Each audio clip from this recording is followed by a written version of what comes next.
Bom dia, boa tarde, boa noite, olímpicos da UNHB. Estão com seus 2 litros de café aí, porque a gente vai precisar, porque essa segunda fase não tá brincadeira não. Seguinte, talvez vocês pensem que essa segunda fase seja mais difícil, porque ela trata mais de história do que a primeira fase, né? A primeira fase teve muita interpretação de texto. Interpretação de texto parece mais fácil porque ela é a sua interpretação, então tem uma questão de subjetividade, ou seja, o que você acha que é certo, que não é necessariamente o certo, né? Então, essa segunda fase ela tem um conteúdo muito mais de história, e isso é mais fácil. Por quê? Porque o fato histórico ele é algo concreto. Pode ter várias versões, várias opiniões, mas ele é concreto, existiu, ou seja, que você pode pesquisar sobre ele, né? E pode ter uma ideia muito melhor sobre o que aconteceu. Não é só uma questão de subjetividade, é uma coisa concreta. Óbvio que também tem algumas questões que são estritamente interpretação de texto ou de imagem, no caso, e também tem uma que outra questão que envolve a interpretação de texto com um conhecimento histórico por trás, né? E a gente precisa estar atento a isso, tá? Mas vamos lá as questões, vou desvendar uma por uma e depois vou dar uma dica também para vocês realizarem as tarefas, que também não estão nada simples. Vamos lá, questão 12, né? A questão 12 é sobre a tirinha do Chachado. E fala sobre o Saci, né? O Saci loiro de olhos azuis. Pensem, e segundo as questões, no caso, né? Questão A, B, C e D, ela traz uma perspectiva sobre o livro didático. Então, lembrem do livro didático de vocês, dêem uma olhada no livro didático de vocês. Quantos tópicos são dedicados à história da África, por exemplo, né? E quando se trata da história da África, em que perspectiva se trata da história da África? Os africanos são vitimizados, né? Ou eles têm um certo protagonismo na história? Quando a gente fala se o seu livro trata sobre escravidão, né? O pessoal do segundo ano deve ter isso no livro, o pessoal do terceiro ano tem, por exemplo, a questão do imperialismo, né? Em que perspectiva se trata o tema do negro, o tema da África, né? Pensem a partir do livro didático de vocês, pensem como se trata o tema, tá certo? Como é tratado o tema do negro no livro didático, o tema da história da África, por exemplo. A questão 13 traz um texto, né, uma crônica publicada no jornal A Semana, no dia 16 de outubro de 1892, a crônica de Machado de Assis, grande Machado de Assis. Quem não gosta de Machado de Assis, hein? O Machado de Assis, ele sempre foi muito irônico e sarcástico, né? Ele tem uma genialidade incrível. O tema que ele trata nessa crônica fala sobre os burros que puxam as carroças, né, os bondes, e em breve vão ser substituídos por bondes elétricos, e trata também sobre como vai ser a vida deles após o trabalho, né? Após eles serem substituídos pelos bondes elétricos. Como é que vai ser isso? O que é que vai acontecer? O que é que espera para eles depois de toda uma vida dedicada ao trabalho dos homens, né? Dedicar-se a trabalhar para a raça humana. Vocês têm que observar que a data do texto em que foi feito isso, né? São 4 anos e meio, basicamente, após a abolição da escravatura. Prestou atenção? A abolição da escravatura é de 1888, 13 de maio de 1888, acabou de passar, 13 de maio. E esse texto, a semana, né, esse texto dos burros, ele é 4 anos e meio depois da abolição da escravatura, que apesar de ter sido finalizada pela Lei Áurea, ainda permaneceu como costume social entre as pessoas brancas, inclusive entre os negros também. né? Além de ser 4 anos e meio depois da abolição da escravatura, o texto é publicado no jornal 3 anos após a proclamação da República. 4 anos e meio após a abolição da escravatura, 3 anos após a proclamação da República. A República veio com essa promessa de progresso, de civilização, trouxe eletricidade, né? Inclusive foi um dos textos da primeira fase, lembram disso? Trouxe a modernidade, e o bonde elétrico ele representaria isso. O texto do Machado de Assis, ele reúne essas duas ideias dentro dessa república incipiente, desse começo de república, dessa república de só tinha 4 anos e meio, né?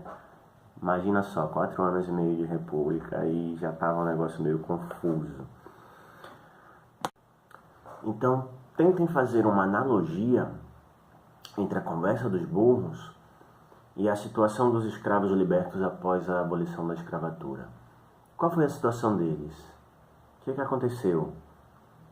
Eles foram encaminhados para um lugar melhor, chegaram a algum lugar melhor, tiveram assistência do governo, teve um Serviço Nacional de Emprego que conseguiu empregar todos os negros, eles tiveram ajuda como Minha Casa Minha Vida para conseguir uma moradia digna. Apesar da escravidão ter acabado legalmente, ela acabou aqui na mentalidade das pessoas, né? Qual foi o tratamento dado aos negros depois da abolição da escravatura? É esse o cerne da questão, é essa analogia que o Machado de Assis está fazendo com essa conversa dos burros que puxam os bondes. Eu acho que, inclusive, já dando um spoiler, a letra C, né, ela tem bastante a ver com isso. Não estou dizendo que seja a resposta correta, não vou fazer isso nunca, pode apostar, mas essa resposta C da questão 13, ela tem muita relação com o que a questão traz, certo? Próxima questão. Questão 14, sobre a Lei de Anistia de 1979, né? Estamos em plena época da ditadura aqui no Brasil, ou regime militar, para alguns, né? Na minha opinião, pessoal, primeiro a gente teve um regime militar e a partir do Médici a gente teve realmente uma ditadura militar. Um dia a gente vai ter essa aula, mas vamos lá. A questão 14 é uma publicação do Jornal da República um dia antes da publicação da Lei de Anistia, né? Bem, a Lei de Anistia, ela veio para anistiar, no caso, os inimigos do regime militar que lutaram contra o regime militar. Mas a Lei de Anistia, ela não anistia, principalmente os exilados, né? O Brizola, quem mais estava anistiado nessa época? O Betinho, o próprio Raul Seixas, ele não se exilou, ele se auto-exilou, ele foi convidado a sair do Brasil, né? Mas ele se exilou nessa época e voltou após a Lei de Anistia, né? Então a Lei de Anistia, ela foi um instrumento do processo de abertura democrática do regime militar para anistiar os inimigos do regime, certo? Só que ela foi uma faca de 2 gumes, porque ela acabou anistiando também os responsáveis por mortes que estavam dentro do regime. Então, militares que foram responsáveis por... inclusive o comandante Ustra, né, que é muito citado aí pelo Bolsonaro e é reconhecido pela justiça brasileira como torturador, o único reconhecido pela justiça brasileira como torturador na época da ditadura. Ele também se beneficiou da Lei de Anistia. Então não foram só os inimigos do regime que foram anistiados. Como eu posso dizer, os militares que estavam dentro do regime, que foram responsáveis por crimes contra civis dentro do regime, também foram anistiados. Então, esse texto da questão 14 do Jornal da República, ele vem se referindo a isso. principalmente no último trecho dele, né? Quando ele fala: serão políticos como os outros, né? Os anistiados, né? Os militares de dentro do regime que cometeram crimes e foram anistiados, agora vão passar a ser políticos, como os outros, com a responsabilidade de prestar contas de seus atos e de suas palavras. E essa é a melhor parte, né, para mim, minha opinião. Por obra da lei da anistia, além das vítimas do regime, as vítimas da anistia. E aí a notícia está se referindo, por exemplo, aos pais que tiveram seus filhos mortos, ou aos filhos que tiveram seus pais mortos pelo regime, certo? E diz as vítimas da anistia são esses pais e filhos que não puderam ver os responsáveis pelos crimes que cometeram na cadeia, né? Aqueles que cometeram crime no regime contra civis, eles foram anistiados, não foram julgados, e as vítimas da anistia são os familiares dessas pessoas desaparecidas no regime e que não puderam ver os algozes dos seus familiares presos, julgados, condenados com algum tipo de condena judicial, né? Essas são as vítimas da lei de anistia. Continuando, sobre elas desce a auréola que consagra os mártires. Os mártires foram os familiares perdidos durante o regime. Não se queira, entretanto, que essa legião se transforme em todas as camadas do povo brasileiro, constrangido a votar em partidos que nada significam, senão o reflexo da vontade do poder. Pela lei de anistia, também veio junto a abertura democrática.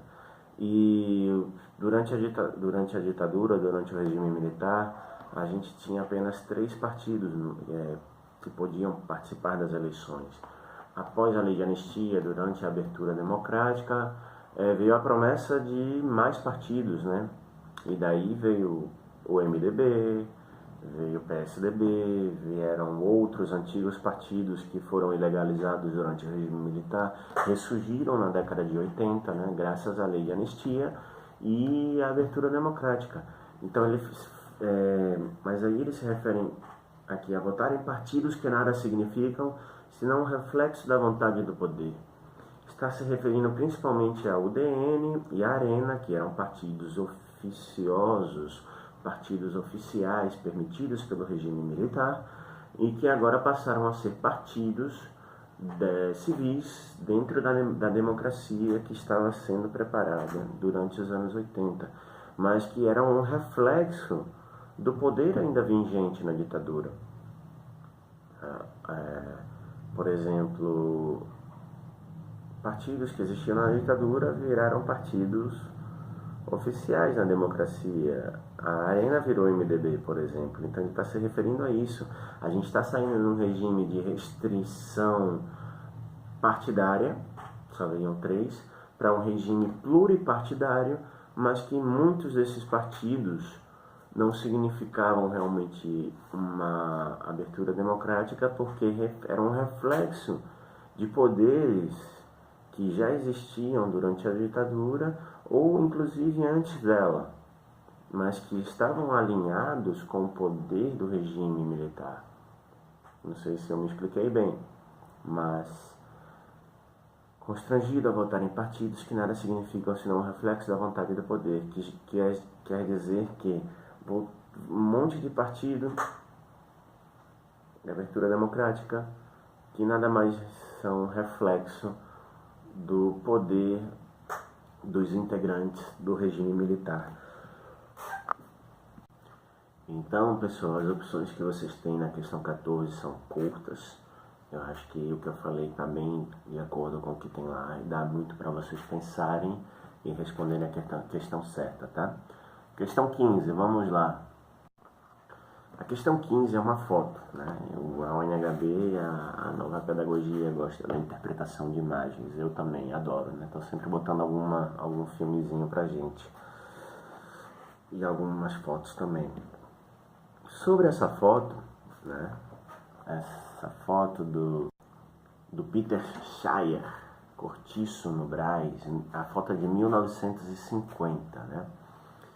Bem, tudo bem, em 1950 a gente já passou pelo período da grande imigração europeia para o Brasil, que foi final do século XIX, começo do século XX, mas veja que são todos crianças, né?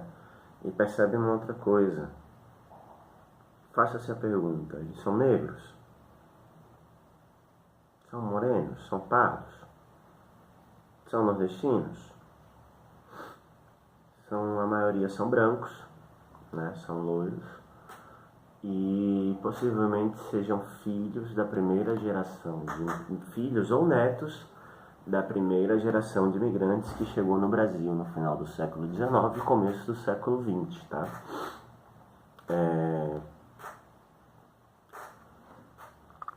Eu sei que a foto está em preto e branco, mas dá pra ver isso, né? Que eles não são negros nem pardos, não tem aqui lá as feições que nós temos aqui no Nordeste. Eles têm um aspecto mais europeu, né? E de acordo com a opção D dessa questão 15, Brás, Moca, Bexiga e Bom Retiro são bairros que tradicionalmente receberam um grande número de imigrantes, né?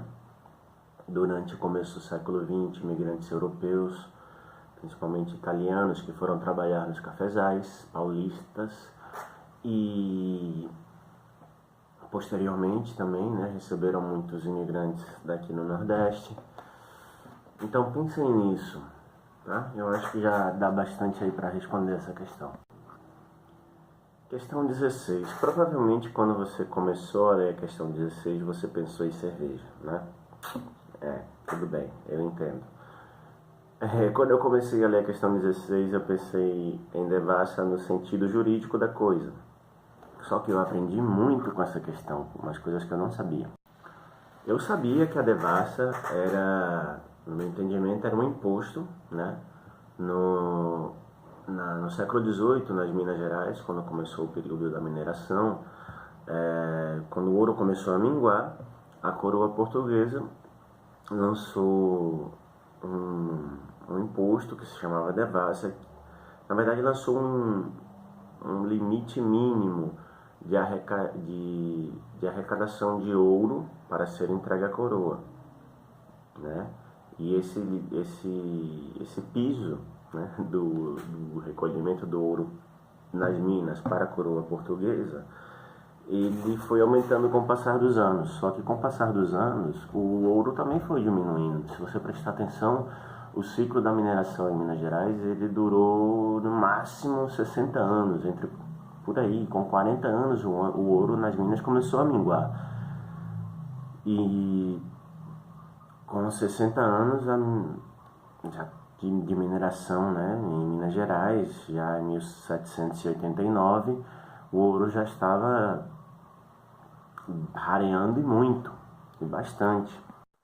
Mas como a coroa portuguesa não queria saber nada disso, né, eles lançaram a devassa, que era, basicamente, se Minas não conseguir chegar ao piso mínimo de fornecimento de ouro para a coroa portuguesa, esse valor deve ser complementado com recolhimento forçado de bens e materiais preciosos entre a população, ou seja, os oficiais portugueses tinham direito de entrar na casa das pessoas, recolher candelabros de prata, brincos de ouro, anéis de ouro, peças de ouro, e tudo isso ou qualquer outro bem de valor que pudesse integrar o valor imposto a Minas Gerais para ser entregue à coroa portuguesa.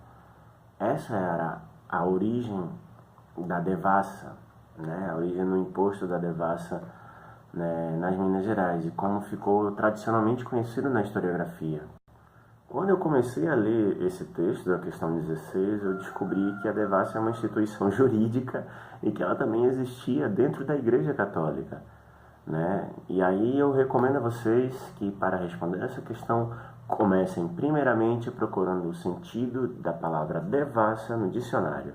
Faz uma pesquisa rápida aí no Google, bota aí devassa, significado, e ele vai te trazer 3 significados que tem basicamente uma origem jurídica, né? Inquérito, investigação, essas coisas.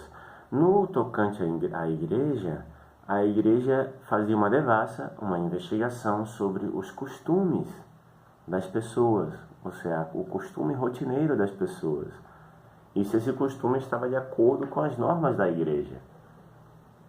Entenderam? Ou seja, se você está casado, se você não está vivendo em pecado, se os seus filhos estão batizados, se você está indo à missa aos domingos, se tem uma cruz de Cristo na sua casa, essas coisas. Então, a devassa que eles falam, que se fala aqui nessa questão 16, é isso. É uma investigação sobre os costumes rotineiros e cotidianos da população para ver se eles estão de acordo com a orientação da Igreja Católica, tá certo? Já dá para responder aí a questão, beleza? Para ajudar vocês, eu vou colocar embaixo, nas referências do vídeo, eu vou colocar um endereço de um site, um link de um site que tem uma boa explicação sobre as devassas da Igreja Católica, tá certo? A questão 17 é facada, viu? Porque trata sobre a Guerra do Paraguai, né? A Guerra do Paraguai é um assunto complexo, bem complexo, não há unanimidade sobre isso. Você tem historiografia uruguaia, historiografia paraguaia, historiografia argentina, historiografia brasileira tratando sobre o tema. Tem historiografia inglesa tratando sobre o tema e nenhuma é unânime sobre isso. Então é bem complicado falar de Guerra do Paraguai.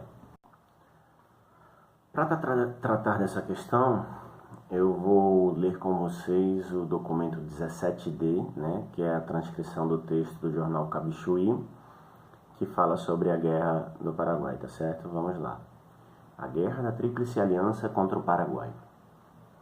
O mundo não havia presenciado, nesses tempos tão avançados em termos de civilização, um escândalo mais cínico contra o direito das gentes do que esse trazido pela Tríplice Aliança. A Tríplice Aliança era Brasil, encabeçada pelo Brasil, junto com a Argentina e o Uruguai, contra o expansionismo imperialista do Solano Lopes, que era o ditador paraguaio dessa época, certo? Para ilustrar, o Paraguai, nessa época, era uma das repúblicas, um dos territórios mais avançados, mais industrializados, tinha uma indústria própria, tinha uma economia forte, não dependia de empréstimos da Inglaterra, como o Brasil, por exemplo. O Brasil imperial dessa época dependia muito da Inglaterra, o Brasil. A Argentina dependia muito da Inglaterra. O Uruguai por outro lado, dependia muito do Brasil, né? E o Paraguai, ele estava em plena expansão. O Paraguai estava bombando nessa época, vamos dizer assim. Um dos grandes erros do Solano Lopes foi ter invadido o Brasil, né? Não se sabe muito bem qual foi o que o Solano Lopes queria invadir no Brasil, né? Ele invadiu o Mato Grosso para despistar o Império Brasileiro. O Império Brasileiro mandou umas tropas lá para o Mato Grosso, e enquanto elas estavam chegando lá, eles abandonaram o Mato Grosso, atravessaram a Argentina para invadir o Rio Grande do Sul. Provavelmente o que o Solano Lopes queria era uma saída, provavelmente não, certamente, com certeza, o que ele queria era uma saída para o mar, rápida, que não fosse só pelos rios, porque o rio Paraguai, né, o rio Paraná, ele passa por ali, a trifronteira, a Foz do Iguaçu, e eles conseguem ter saída pelo rio, mas ele precisa atravessar a Argentina e o Uruguai para poder chegar ao mar, para poder dar saída comercial aos produtos industrializados do Paraguai. Ou seja, uma economia em expansão, que não tinha capacidade de escoar a sua produção. É isso que o Solano quer. O Solano Lopes do Paraguai, tá certo? Para isso ele invadiu primeiro o Brasil, o Mato Grosso. Mas era para despistar as tropas. Depois, quando as tropas brasileiras imperiais do Brasil estavam indo para o Mato Grosso, ele atravessou a Argentina, porque tem um pedacinho da Argentina ali no Rio Grande do Sul, que faz fronteira entre Brasil, Argentina, Paraguai. Ele atravessou esses 200 quilômetros de Argentina para invadir o Brasil. Aí a Argentina se juntou com o Brasil para atacar o Paraguai. O Uruguai entra na história porque havia acabado a Guerra da Cisplatina e o Brasil havia conseguido colocar no poder no Uruguai um governo que era simpático ao Dom Pedro II, imperador do Brasil. Então o Uruguai entra mais ou menos que de reboque com o Brasil na guerra contra o Paraguai. Não era a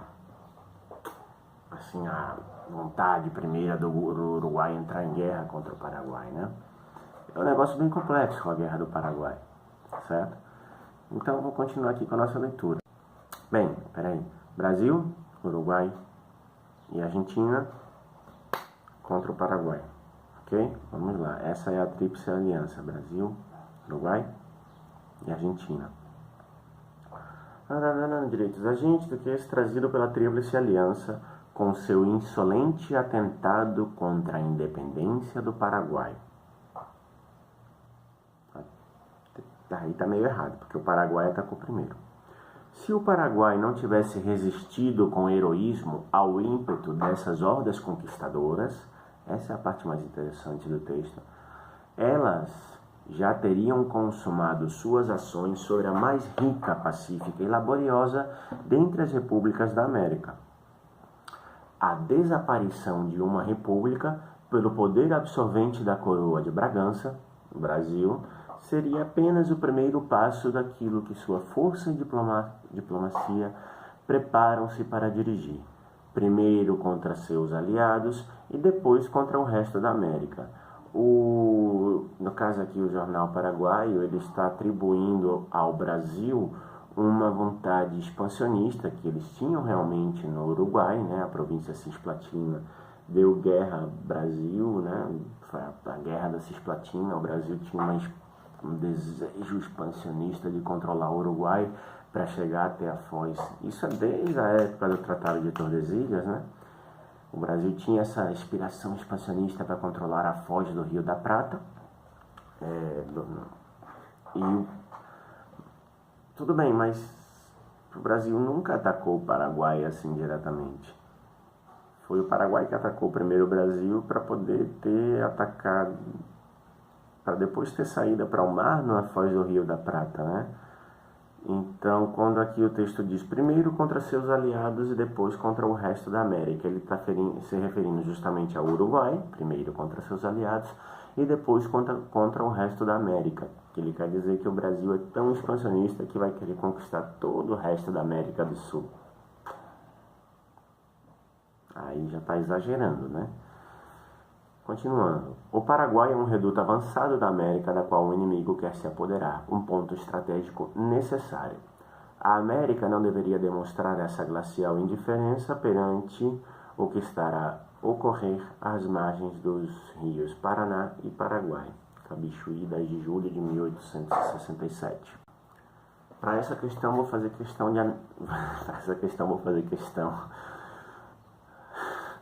de analisar cada uma das alternativas, tá? Alternativa A. O jornal Cabichuí era uma publicação do exército paraguaio e sua ilustração de capa compara as tropas desse país a um perigoso enxame de vespas que atacam um homem animalizado.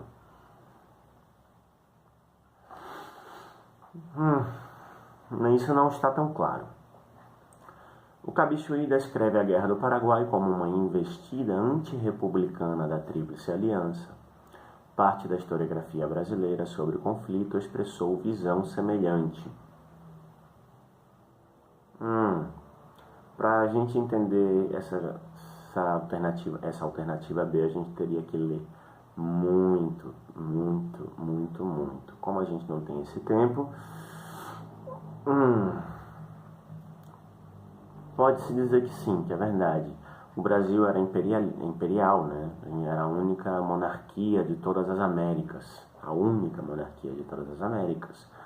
Paraguai, Uruguai e Argentina eram repúblicas. E a república era uma ameaça, né, ao Império Brasileiro. Então, quando diz para como investida antirrepublicana da Tríplice Aliança, em parte poderia ser verdade, porque a investida contra o Paraguai foi encabeçada contra o Brasil, e o Brasil ele arcou com a maior parte dos custos dessa guerra.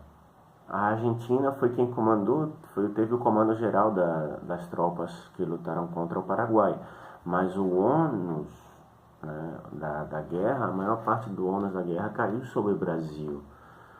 E apesar do Brasil ser monarquia, a gente está falando que a Argentina e o Uruguai eram repúblicas. Então, investida antirrepublicana, sim, talvez por parte do Brasil, mas não por parte das outras duas. Parte da historiografia brasileira sobre o conflito expressou visão semelhante.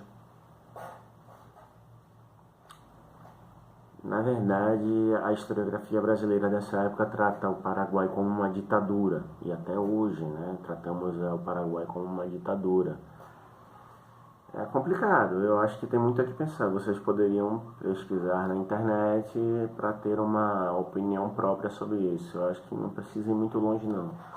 Com que ler assim um pouco sobre... Não leiam sobre o teatro de guerra, né? Sobre a movimentação das tropas, isso é irrelevante. Leia sobre causas e consequências. Quando a gente estuda guerras dentro da história, a gente estuda as causas e consequências de uma guerra, certo? Vejam lá. Alternativa C. Os documentos 2, 3 e 4 reforçam o mesmo argumento, o de que a pátria paraguaia estava defendendo todo o restante da América do Sul, que, no entanto, não vinha em seu socorro. Apesar disso não ser verdade, os documentos 2, 3 e 4, sim, eles se referem a isso, né? Se você observar bem, tem a imagem que tem a mulher sentada, apontando com o revólver para um demônio que está sob ela, né? E em cima você tem uma bola com algumas das nações das Américas, né? A legenda dessa foto, ela diz, traduzindo, né? O Paraguai sustentando sozinho o mundo sul-americano. Então, eles eram bem pretensiosos, né? E isso sim tem muito a ver com a alternativa C.